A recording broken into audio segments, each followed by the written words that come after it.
BP Sara Duterte kinumpara kay dating Vice President Leni Robredo. At ito, Martin Romualdez sumagot na po sa mga pahayag ni Vice President Sara Duterte. At ito po, may audio record po akong ipapanood sa inyo. Ipaparinig pala. Kasabay na yung panood. Sumasagot na si Martin Romualdez, ha? Sumasagot ka na pero yung issue mo hindi mo masagot, ha? Why? Why? Bakit hindi mo masagot-sagot tong etong pahayag ni etong mga binabato sa'yo, lalo na yung dinawit ka ni Orly Cotesa. Dinawit ka ng mag-asawang Diskaya. Ba't hindi mo masagot? Bakit kaya? Anong meron? Tapos dito kay Vice President Sara Duterte, sumasagot. Talagang umiepal. Oo, talagang kumakana etong si Haring Buaya. Ano ba yung tawag ni Luther? Tawag ni Mama Rowena Guanzon dito kay House Speaker Martin Romualdez. Pero in fairness, ang galing ang galing ng mga alagad ni Martin Romualdez. Sabi mo yung issue sa kanya, hindi masyadong binabalita sa mga mainstream media. Hindi masyadong tinatalakay ni Senate President si Tito Soto. Hindi masyadong tinatalakay ni Ping Lacson. At sa makatuwid nga niyan, eto nga, may papakita ako sa inyong, ito ba yun? Yan Oo, eto isa pa, napindot ko tuloy. Eto muna ha.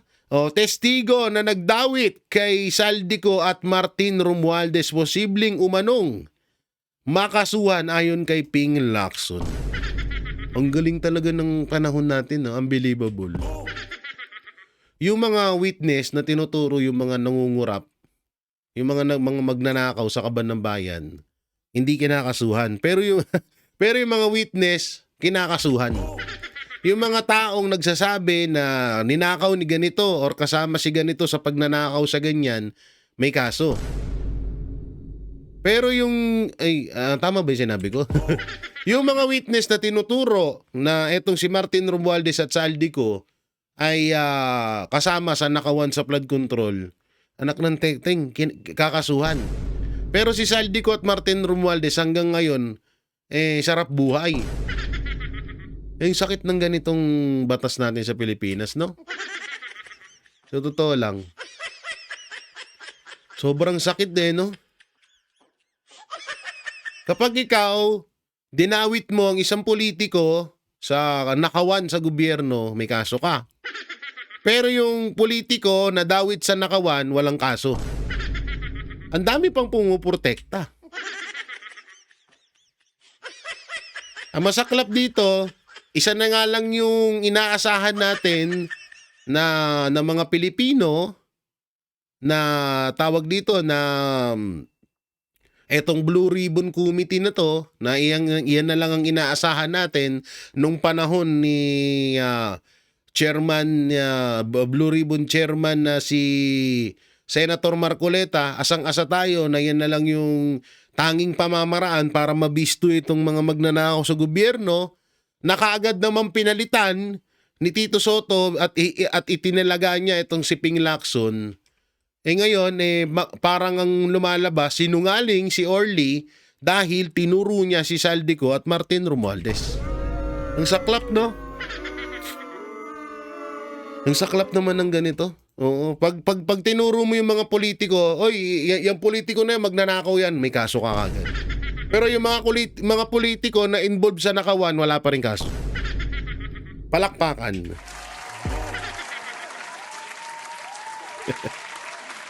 Ay nako, Pilipinas, kamusta ka na? Andiyan ka pa ba? Baka sa sobrang hirap na ng kalagayan ng bansa natin, mismong Pilipinas na yung umalis sa atin. Baka yung mismong Pilipinas na po yung ano, yung umalis sa mismong bansa natin. Sasabihin ng bansa natin, tangina nyo, ang dami nyong kurap, baliktad lahat.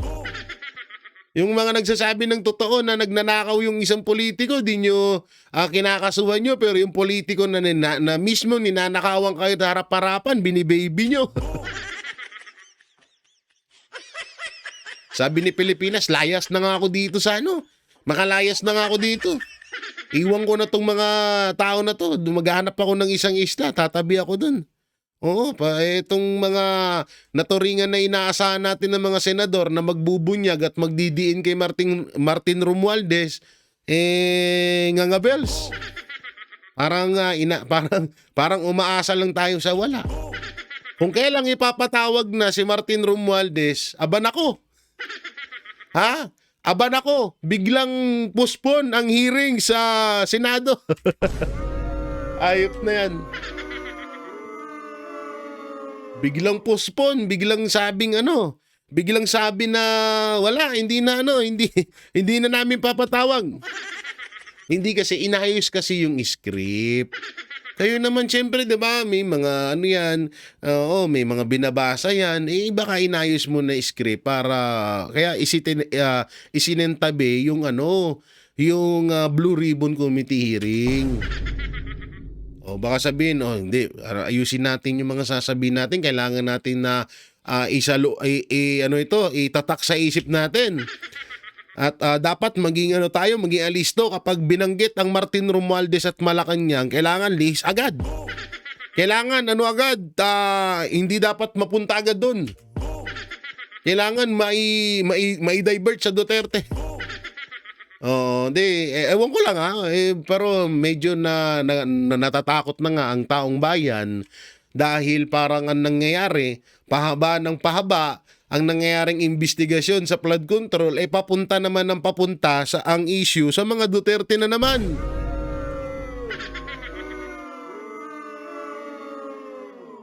Tangina biruin mo Ito nanalo si Marcos Jr. dahil sa mga Duterte. Nagnakaw si Martin Romualdez, ang sinisisi ang mga Duterte. Nagnakaw si Saldico, ang sinisisi ang mga Duterte. Walang kwentang presidente si Marcos Jr., ang sinisisi nila ng gobyerno ng administrasyon ang mga Duterte. Merong 4 billion confidential fund ang Office of the President or si Marcos Jr., pero ang sinisisi si Vice President Sara Duterte na meron lamang confidential fund na 125 million. Ini-impeach si Vice President Sara Duterte dahil di umano ay nagkasala at hindi daw maipaliwanag ang 125 million na confidential fund na inubos daw in 11 days. Pero yung 20 million na inubos lang ng ilang oras sa SONA ni Marcos Jr., okay lang. Yung mga kontraktor na nagtuturo, nakasabwat nila ang mga congressman, etong si Saldico at Martin Romualdez, hindi inaaksyonan ng Senado or nitong ni Ping Lacson at ni Tito Soto, pati na ng DOJ, DILG at ng COMELEC. Pero yung mga senador na katulad na lang ni Chis Escudero na inamin naman ng kontraktor na sariling pera niya yung binigay, wa-epek sa mga lalong-lalo na dito sa magtandem na Soto at Lacson. Ngayon, sobrang napupunan na ng mga netizen etong administrasyon sa sobra nilang pagiging abuso sa kapangyarihan at pagnanakaw sa pera ng taong bayan. Hanggang ngayon sa Duterte pa rin nila ibinabato. Na kahit obvious naman na pinsan mismo ng presidente yung isa sa mga itinuturong nagnakaw ng pera ng taong bayan, pero hindi nila inaaksyonan. Ang galing, palakpakan. Ang pinakatanong dito, ano pa ba ang patutunguhan ng Blue Ribbon Committee hearing kung puro tutok lamang sa mga kontraktor at sa mga senador na pabor na hindi na ma-impeach si Vice President Sara Duterte? Hay nako. Kahit tayong mga normal lang pangkaraniwan tao na i-stress tayo, what if pa kaya yung bansa natin? Natatakot ako baka sa sobrang inis ng bansa natin, lumayas na talaga dito eh. Baka lumipat sa ibang lugar at mag-recruit ng ibang mga tao na hindi mga kurap eh. Obvious na yung nagiging nakawan pero tikom ang bibig ng ibang mga senador. By the way, eto ay papanood ko sa inyo yung audio record ni... Wait lang, titignan ko muna dito baka mamaya... dito pala muna tayo. Asan yan? Mamaya na pala yung audio record. Dito muna tayo sa sinabi ni Congressman... hindi pala. Ibang video pala. Sige, diretso na tayo doon sa audio record ni Martin Romualdez. Alam nyo guys, lalong-lalo na doon sa mga political vlogger ngayon na naka-assign sa Malacanang. Tapos yung mga naka-assign kung saan may rota ni PBBM or ni Aimee. Uy! I-enjoy nyo lang yan. Narinig nyo ba yun? Pag may rota daw ni BBM at ni Aimee. Kasi, basta Parang familiar sa akin tong boses na to, no? tang isipin nyo, hindi kayo yumabang. Uy! Yun lang ang important. Yung pakikitungo, pakikibagay, ipanatili nyo yan. Ako nga, madalas sinasabi ko, 3 na ang naging pangulo ng bansa na naging boss ko sa Uy! Grabe, may boss ka pala larangan ng social media. So ibig sabihin, boss niya si boss niya si Marcos Jr. Kasi 3 presidente na daw naging boss niya. Tsaka sinabi niya dun sa unang record na kung saan daw rota ni Aimee Marcos at Bongbong Marcos, boss niya si Marcos, okay. Okay, play. Guys, dito, hindi pinag-uusapan dito kung Wait lang, ano yung nakalagay dyan? Dito may kita natin na may screen shot na meron silang GC at ang pangalan ay House of Representative. Ang galing. Yan kitang-kita po, no? At may mga pangalan ng mga vlogger. Malupit to Maganda to. Marcos ka, anti-Marcos ka, Ano daw sabi niya? Ulitin natin ulitin natin. Okay. Guys, dito, hindi pinag-uusapan dito kung pro-Marcos ka, anti-Marcos ka, pro-Duterte ka, anti-Duterte ka. Hindi pinag-uusapan dito. Ang pinag-uusapan natin dito, yung pakinabang natin sa mga nag-hire sa atin. Aba, oo, yung mga pakinabang daw sa... Hindi daw importante kung DDS ka, pulangaw ka, pinklaong ka, o jutang ginamis na tae ka. Hindi daw importante yun, no? Basta importante daw, bayaran sila. Galing ha. Yun ang importante. Hindi pwedeng sabihin, ay hindi, DDS ako. Hindi pwede. Magpakatotoo tayo, ha? Utang na mo, ikaw na lang, uy. Sinama mo pa kami dyan. Kaya tayo nagbablog para kumita. Totoo naman yun, kaya kami nagbablog para kumita. Sa totoo second lang yun eh. Sa totoo third option lang yun eh. O second option lang yung kita sa YouTube channel. Ganyan pala yung mindset nyo. Kaya pala pare-parehas kayong baluga. Kasi ito, mindset ko, kaya ako pinasok ang politics. Una-una, makapaghatid ng tamang balita sa mga kababayan natin, lalo na sa mga nabubulag ng fake news. Binubulag ng fake news ng ibang mga vlogger, no, at ng ibang mga mainstream media. Yan, isa na yan sa hadikain ko. At yun nga, yung may pagtanggol at supalpalin yung mga korap sa gobyerno. Second option na lang or second Pangalawang ano na lang siguro yung sahod sa YouTube. Pag may nanood, pag may revenue, thank you. 'Di ba? Salamat, blessing yun. Pero yung tipong tatanggap ka ng pera galing sa isang politiko para banatan yung isang politiko, yung isang politiko na yun yung si Vice President Sara Duterte, na wala namang ginawang masama personal sa akin, personal doon sa vlogger na inuutosang banatan si Vice President Sara Duterte, at walang ginawang masama doon sa naguutos. 'Di ba? So, parang hindi ko kaya yun. Hindi ko kayang lunukin yun. No? Tuloy pa natin. Yan ang totoo. Okay? Ito ang literal na takbo ng social media. Okay. Kaya nga sinasabi ko nga minsan, lahat tayo bayad. Hindi, ikaw lang, oy. Dinamay mo kami dyan, hayop ka. Now, dito, ang abutan dito hindi GCash. Uy, Cash to cash. utang ina, cash to cash. Hindi daw Gcash, cash to cash.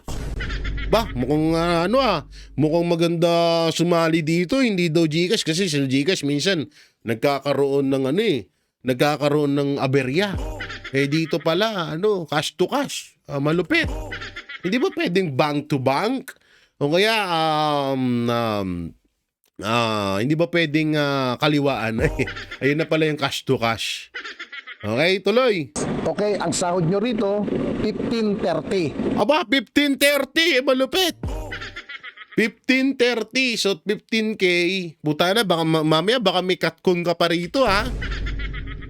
Sinasabi mo lang 15.30 ang bayad sa mga tanso vlogger. Yun pala, 30,000 to 70,000 pala, binabawasan mo lang, ha? Kasi familiar yung boses, no? Oo. Pero bukas i-update ko kayo kung anong mangyayari sa meeting. Okay? Uy! Hindi ko sa inyo pwedeng pangalanan kung sino ang nasa likod nito. Hindi daw pwedeng pangalanan, okay? Okay, basta't ang the best, prepare kayo. Tapos, yung nasa Metro Manila, may meeting tayo bukas. Uy, may meeting. Mag-PPM ako. Okay, Okay? okay. At least meron na tayong taga-probinsya. Okay. Ngayon, kung meron kayong gustong ipasok sa GC Okay. na para makasama, Yung GC na tinutukoy niya, eto ngang may pangalang House of Representative. Tapos eto siguro yung mga pangalan na yan, yung nandyan sa hilera na yan yung mga na-recruit dito, no, sa GC na to. Oo, kaya ito yung sinasabi dito sa audio na to, malupit. Okay. Tuloy natin. kausapin yung mabuti, i-briefing nyo. Aba, i-briefing, kailangan briefing kasi baka kumalas eh. Baka mala Risa Ontiveros nung biglang bumaliktad yung witness. Oo, mahirap nga naman yun, mahirap. Tuloy. I-explain ninyo na ang magiging trabaho niya ay ganito. Aba, anong magiging trabaho? Okay? Hindi pinag-uusapan dito ang prinsipyo. Uy, hindi pinag-uusapan ang prinsipyo. Magaling tong kupal na to. Oo, so ibig sabihin kapag naging vlogger o kasamahan kanila, wala ka na dapat prinsipyo. Ano dapat ang pairalin bukod sa prinsipyo? Ang pinag-uusapan dito, yung kikitain. Aba! Yung kikitain. Okay. Ano pala to? Billionaire mindset, ha? In fairness, ha? Kaya pala gustong-gusto mo si Martin Romualdez tsaka Marcos Jr., ha? Oo, billionaire mindset. Magaling tong vlogger na to. Okay? Okay, kilala nyo naman ako, hindi ako nagtatapyas. Hindi daw nagtatapyas. Wala naman nata nagsasabi sa'yo, ba't parang masyado ka naman offensive? Defensive pala, hindi pala offensive. Ako nagkakat pagdating sa bayaran ng vlogger. Okay. Makinig. Kailan ko ng political vlogger. Ito pa, kailangan niya na daw ng political vlogger. Puta na ba ito yung napipindot ko lagi? Okay? Political vlogger, kailangan ko gagawa ako ng bagong GC. Gagawa ng bagong GC si Impacto. Oo, eto na yun. Sa bagay, dalawang baka ito yung una, tapos ito yung pangalawa. Okay, gets. At yung GC na yon, pagmitingan natin to bukas, emergency meeting. Emergency meeting. Tayo na, daig mo pa ang daig mo pa ang presidente. May pa-emergency meeting pa kayo? Bukas. Ah. Ayan na, oh, bukas daw, emergency meeting to, ha? Oh, yung mga tansu vlogger dyan. Sa tutusin, mahaba po itong audio record na to. Nasa 8 minutes po siya. No? Pero 3 minutes lang po yung ipe-play natin dito. Siyempre, para kaabang-abang. At ito po ay binilag ko na noon. Tapos binablog ko lang ulit ngayon. Bali, pinagdugtong ko yung audio noon at audio ho ngayon. So, ibig sabihin, at dito, una-una nabanggit dito, Amy Marcos at Bongbong Marcos. Galing. Tapos pakinggan nyo yung bandang huli dito. Martin Romualdez na ang mababanggit. At ang maganda rito, Bes, hindi yung vlogger Bes! Woy, Bes! na 1 buwan, 3 buwan. Uy, hindi lang daw pang 1 buwan, 3 buwan ng trabahong ito. O, pang ilan? 4 na buwan, hindi. Hanggang election ito, 2028. Putong ina, nakaset up na pala. Hanggang election ito, 2028. Ang tanong kasi dito, yung pera na ibinabayad kaya sa inyo, saan kaya galing yan? Kasi kung ganito man kung sa sariling bulsa ng politiko na nag-uutos sa inyo niyan, medyo okay. Medyo okay pa, ha?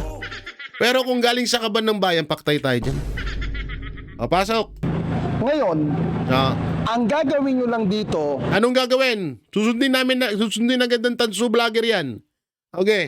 hindi kayo magbablog na kung anong gusto ninyo. Ano? Hahantayin ninyo yung ibababa ko na message sa inyo Uy. para yun ang ibablog ninyo. Naku po, galabi.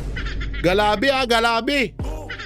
Ano pala to? Si Manong may pagka army or may pagka-stricto.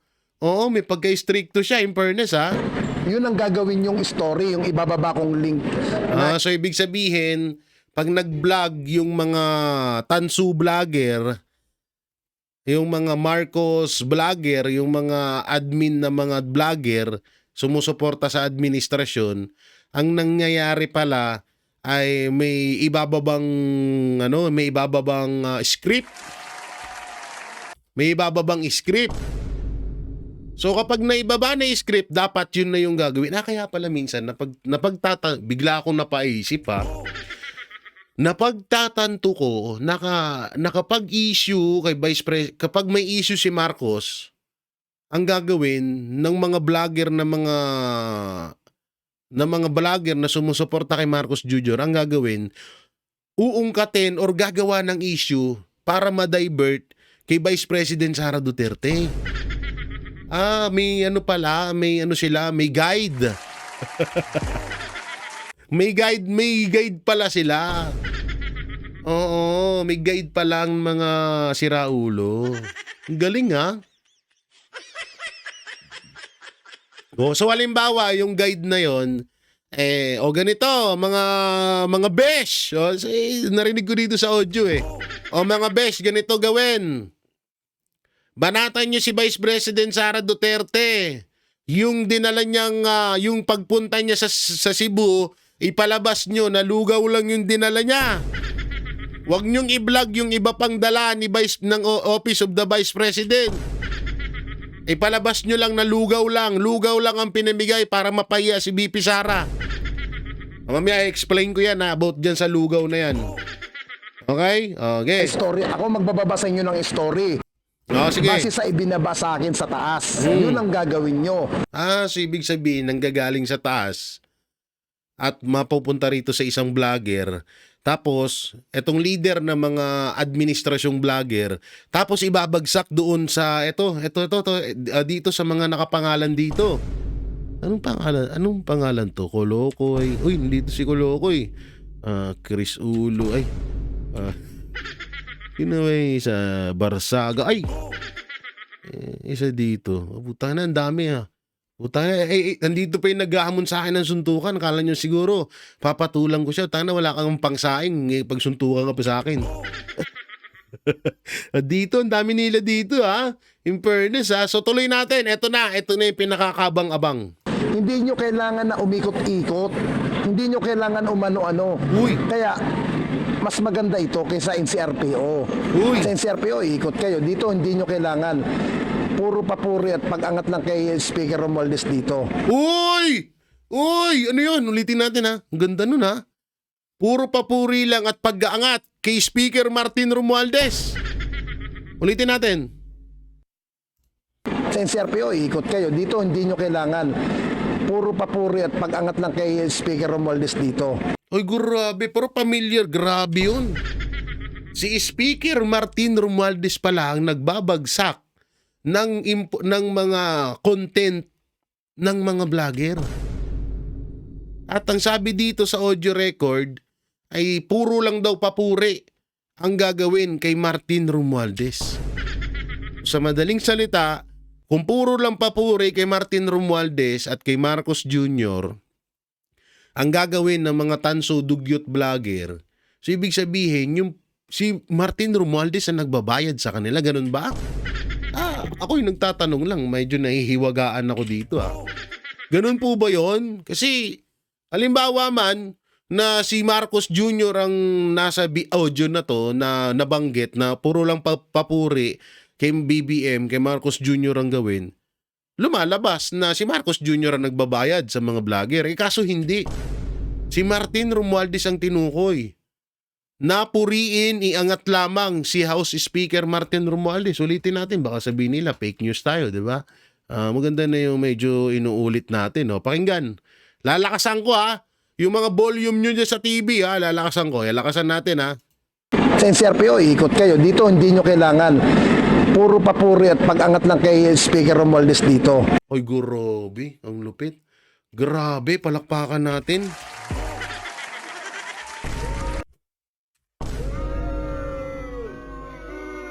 Hindi, no? Ang tanong, saan kaya galing yung pera nila na binabayad dito sa mga vlogger? At, ayun na nga, narinig na nga natin na puro papuri lamang ang gagawin ng mga vlogger kay Speaker Martin Romualdez. So, alam na this. Alam na this. Ito naman yung sagot ni Martin Romualdez kay BP Sara Duterte. Ayan. Romualdez, sinabing wala nang maniniwala kay BP Sara dahil bagsak na umano ang kredibilidad nito. Wala na rin. Di nga. Paano naman sa'yo? Saka kailan ka ba pinaniwalaan? Ang naniniwala sa'yo yung mga vlogger mong bayaran. Ayon doon sa audio. Hindi sa akin Galing doon sa audio na binabayaran mo sila. Oo. Ito po ay post ng, anong pangalan nito? MP. Hindi ko alam, MP News ba yun? Ano yun? Manny Pacquiao News? MP, ayun, nandun sa dulo, MP. Oo, talagang ikaw pa may gana magsalita kay BP Sara ng ganyan na wala nang nakikinig kay BP Sara, tapos sa'yo meron? Di wow. Di wow. Utak mo may sabaw.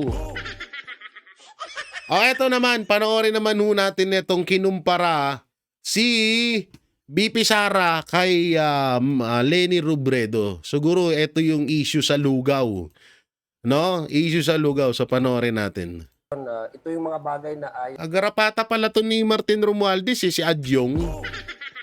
sana nating mangyari, no? Dahil inaasahan po natin, dahil na extend natin yung election, na-reset natin yung election, dahil nga doon sa decision ng Supreme Court, is the same manner na Supreme Court decision nga rin ang nagpa-delay na further itong election na to, supposedly is October 13. So, we are dismayed. Hindi ito inaasahan natin. Although sabi ko nga, nirespeto naman din natin ang decision ng Supreme Court because pagdating naman sa usapin ng constitutional questions, sila naman talaga yung nag-interpret on.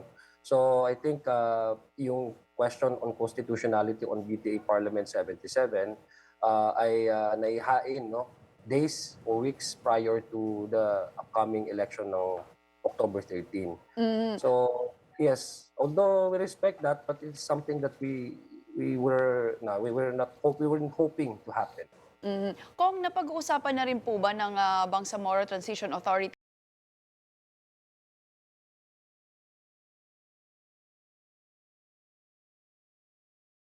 agencies themselves to know what is their plan.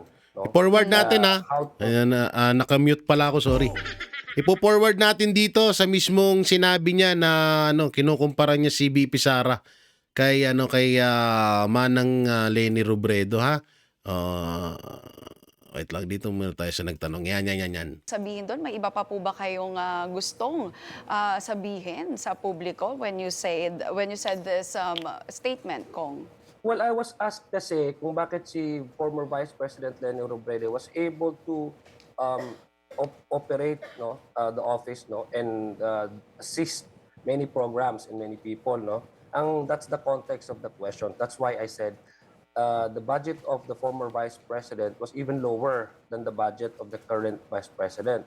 Pero she was able to at least initiate programs and deliver services even with a very meager budget. It's because the private sector felt that at that time they can actually partner with her in terms of how they can improve in how the programs of the vice president.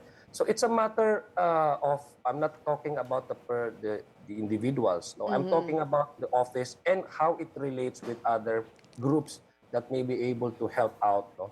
So of course, if you ask me, that would also go to the issue of the person and the integrity of the person.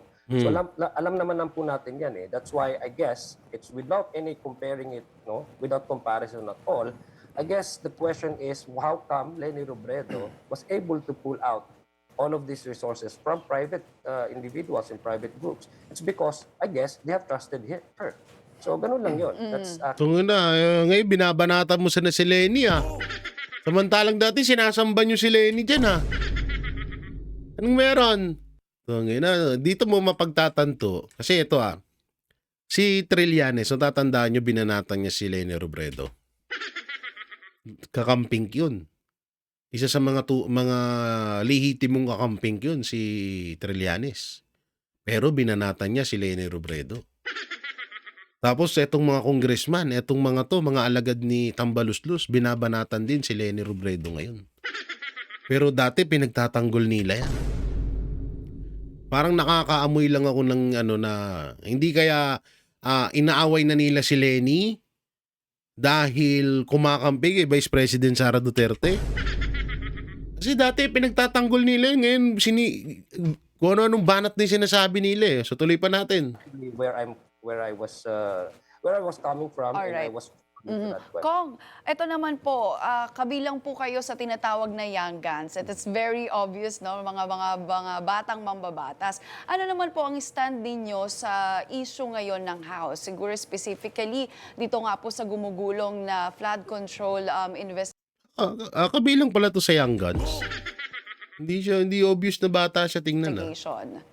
Well, naging active po tayo during Uy! the Infracom. It's just that since po na na-create itong ICI, ay nag-decide na nga po ang Speaker of the House, Uy! Mr. Boji B, na since meron na pong ICI in deference to the decision of the President and to allow the independent Infra Commission to investigate kasi may mga lumalabas po na mga pangalan na mga kasamahan natin sa Kamara ay mas maganda na po na i-turn over sa kanila. So, before the creation of the ICI... Pero hindi kaya tama yung kutob ng ilang mga netizen? Na yung ICI na yan kaya huminto ang Congress sa pagpapaimbestiga sa kapwa nila kongresista dahil nandun na ang tamang plano para i-divert sa mga Duterte ang issue sa flood control. Hindi kaya ganun?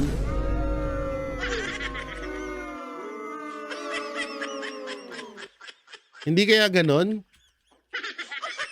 Kasi medyo nakaamoy ng di maganda yung mga netizen Na parang tangina mukhang etong ICI na nangyari kasi katakataka din bakit biglang umalis etong si Mayor Magalong.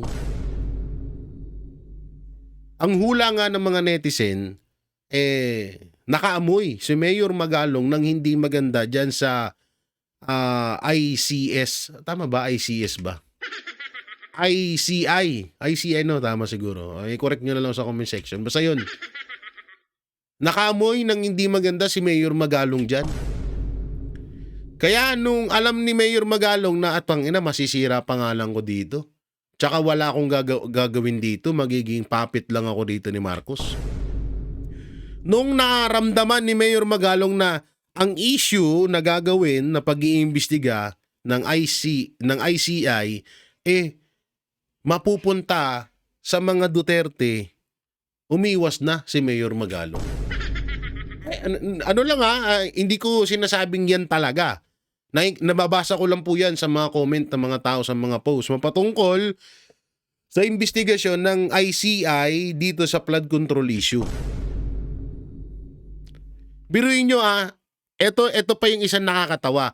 Ang dami na po ang dami ng investigasyon na nagagawa. Meron sa DPWH, merong ICI, merong Blue Ribbon Committee, meron din si Boying Remulla. Ang dami na. Pero hanggang ngayon, malaya pa rin yung mga congressman na involved sa flood control issue. Ayun yung masaklap dyan. Hanggang ngayon tingnan mo, si Saldico, lagpas-lagpas na yung binigay na araw sa kanya. Kung talagang gusto nyo at talagang ina-actionan nyo ang issue sa flood control na kinakadawitan nitong ni Saldico at Martin Romualdez, tanggalan, nyo yung passport ni Martin Romualdez. Kung si Tebes nga nakuha nyo galing ibang bansa. Kung si Alice Goo nga nakuha nyo galing ibang bansa nang napakabilis lang. Kung si Pangulong Duterte hinatid nyo nga sa napakalayong The Netherlands, The Hague, gamit ang private jet ni Saldico, sana gamitin nyo yung private jet mismo din ni Saldico o kaya private jet ni Martin Romualdez o kaya ni Marcos Jr. o kaya yung gamit nyo dyan sa marami pwedeng paggamitan dyan Gamitin nyo yan at sunduin nyo na mismo si Saldico. Ba't di nyo ginagawa? Kasi wala naman talagang ganun. Hindi nyo naman talaga planong idikdik si Martin Romualdez at Saldico dito. Hirap ng ganun, no? Putang ina. Parang umaasa ka lang na Bagay, alam naman natin, nandiyan pa yung si The Only Son, Charis Pimpenko. Ay, Charis ba yan? O, parang si Charis Naka-side view pa Si Charis Pimpenko, tsaka si Mona Lisa. Ay, hindi pala, Tso. Mali pala. Si ano pala to? Si Jake Cyrus. Tsaka si Miley Cyrus. Jake Cyrus. Si Only Son, Sandro Marcos pala po ito. At ito si Suwaan. Si Susuan?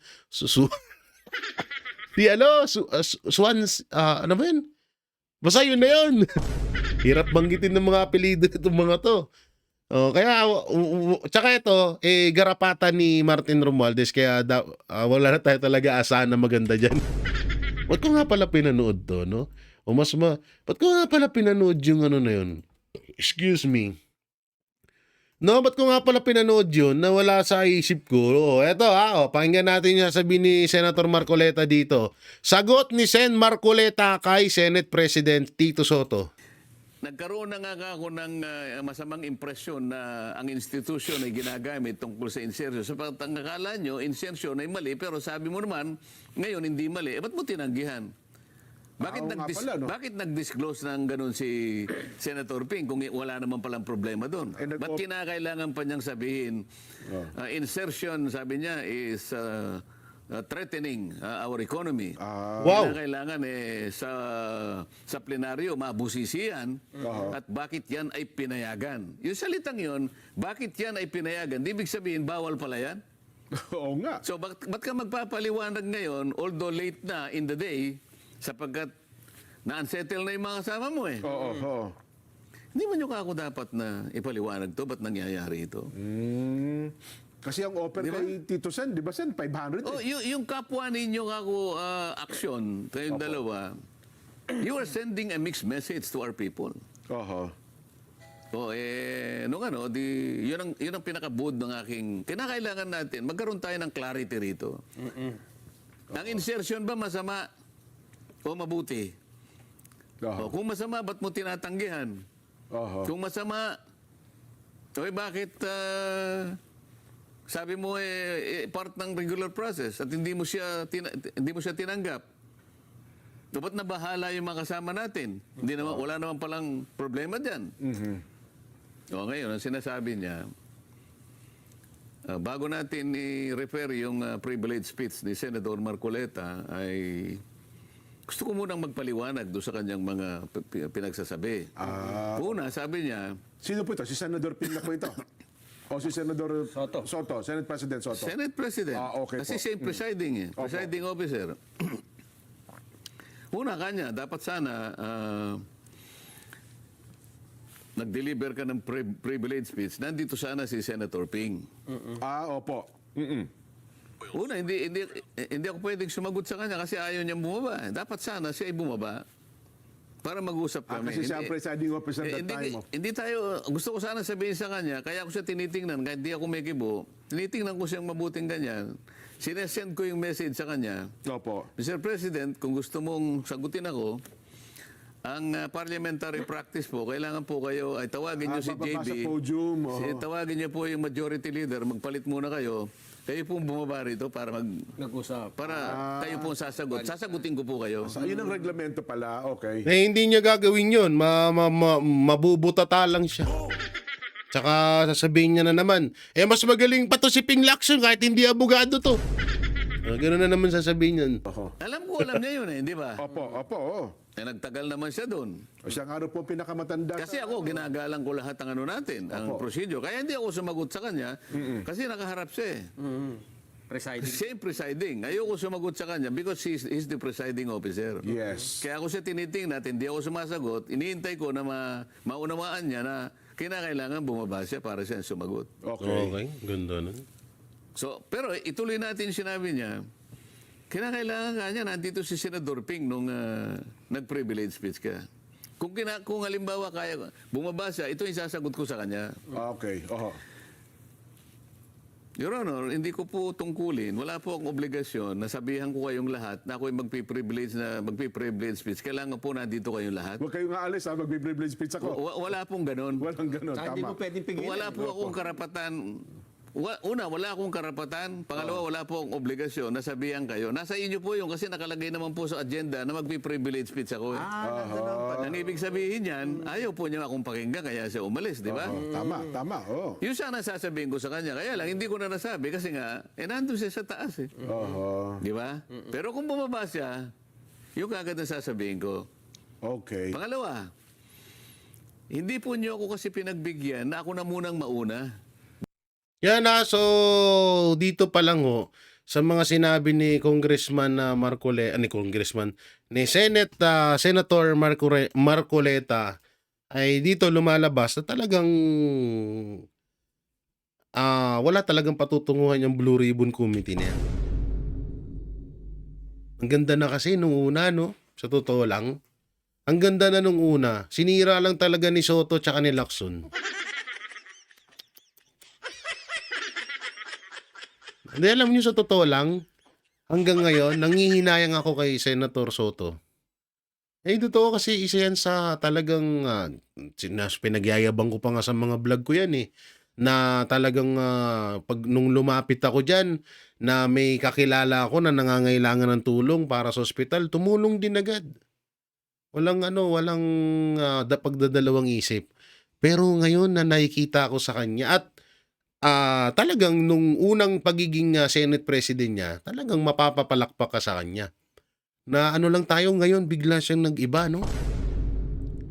Biglang nag-iba ang isang Tito Soto, no? Isang Vicente Soto. Wala na yung dati na, alam mo yun? Tapos parang may balita pa na hindi na daw siya tatakbo bilang senador. So doon pa lang bigla tayo napaisip na kaya pala parang puro kabig ngayon Kaya pala parang baliwala na sa iyo yung pagiging maayos na senador kasi hindi ka na naman natatakbo sa susunod. At alam ko na din na kahit hindi ka tumakbo sa susunod, sa ginagawa mong ito at sa nagagawa mong ngayon, hindi ka na talaga rin mananalo. Ang masaklap dito, hindi inisip ni Tito Soto yung magiging epekto kay Vico Soto na pamangkin niya at inaanak niya. Kasi si Mayor Vico Soto, isa rin yan sa mga nakikitaan natin sana ng potensyal balang araw na maging hindi lang mayor, nakikitaan natin ng potensyal na maging isa sa mga parte ng mga senador natin balang araw. Kaso ngayon medyo nasisira ang pangalan ni Vico Soto dahil nga parang hindi siya parang naging bitter lang siya sa mga diskaya. Ay mali. Parang naging bitter lang siya sa mga diskaya. Pero yung mga sinasabi ng mga diskaya na tinuturo si Martin Romualdez at Saldico, hindi man lang niya sinang-ayunan yun. Sa halip ay sinabihan niya pang sinungaling ang mga diskaya. So, ganun man, yun, nadamay din ang etong si Vico Soto sa galit ng taong bayan dito kay Tito Soto. Lalo na yan kapag natuluyang i-impeach si Vice President Sara Duterte. Kasi ngayon talaga yung lakas ng Senado na kay Soto talaga.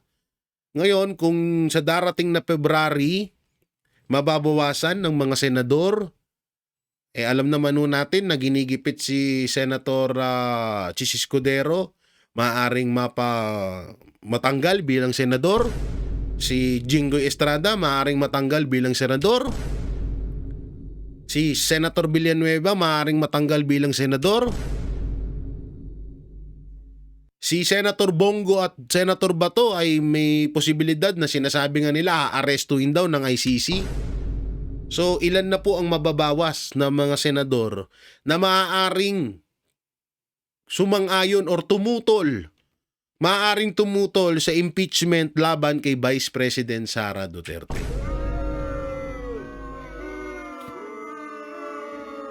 Tapos ngayon may issue pa sila. Hindi lang pala, nakalimutan ko, yung kay Senator Marcoleta din. Diba? Yung sa asawa niya, yung nasabihan ng tanga yung isang reporter. Tanga naman din talaga. Diba? So talagang parang ang nangyayari ngayon, kasi nung nagkaroon ng Blue Ribbon Committee, at si Marcoleta, si Senator Marcoleta yung nailagay doon, nagkabuhay tayo Biglang nung napalitan, ayun na, nawala na. Ang pumalit pa si Lacson. Tinatawag nila na mata ng agila. Pero mata ng agila, pero hindi makita si Martin Romualdez. Saklap no? Lang na tinagurihan ka mata ng agila. Matang agila. Tapos si Martin Romualdez, ang laki-laki, hindi mo makita. Puro ka na lang sa mga kontraktor, buntot nga lang ng issue sa flood control yan. Yung ulo, Malacanang, tsaka Congress, hindi mo niyayari. Ay, naku po. So yan, mga manateros, mga kabiyaya, ano pong maikukomento nyo doon sa audio record na inilabas natin na nagbabayad si Martin Romualdez sa mga vlogger na sumusuporta sa kanila ngayon? At doon sa kanyang sinabi din mapatungkol kay Vice President Sara Duterte at dito sa sinabi ni Congressman Adyong na etong na pagkukumpara niya kay Leni Robredo at kay Vice President Sara Duterte. At ayun, bago pa lang lahat, lilinawin ko yung sa lugaw kasi may issue ngayon sa lugaw. Yung sa lugaw, ang nilalabas ho ngayon ng mga vlogger, ng mga tansuan ay lugaw-lugaw lang daw ang dinala ni Vice President Sara Duterte. Putang ina nyo, parte lang yun. At kita naman sa tutusin, hindi ko na kailangan to explain talaga dahil kita naman sa mga video na nagdala doon ng bigas, relief goods, etong Office of the President at kasama na yung lugaw. Totoo naman talaga, may lugaw kasi nga, yung mga tao doon, alam naman na natin na ubos yung gamit nila. At yung iba nga may trauma nang bumalik sa kabahayan nila. Ang ibibigay mo, bigas, noodles, dilata, paano nila lulutuin yun? Tanga ba kayo? Yung lugaw kahit papano may pangsamantala na mahibsan yung kagutuman ng mga Pilipino kaya dinala yun. Huwag kayong tanga ha. Mga bobo. Nakapokus sila ngayon na lugaw lang daw binigay ni BP Sara. Tangina nyo. Yung presidente nyo nga nagbibenta ng bigas eh. Putay na. First time in history of the Philippines na isang presidente pumunta sa isang sakuna, nagbenta ng bigas. Gago lo. Lakas ng tama mo, Marcos. Ang lakas ng tama mo, Marcos. Iba ka. Saludo ako sa kabaliwan mo. So mga Banateros, ingat po kayo palagi. God bless and peace. And natatawa ko. Bye-bye.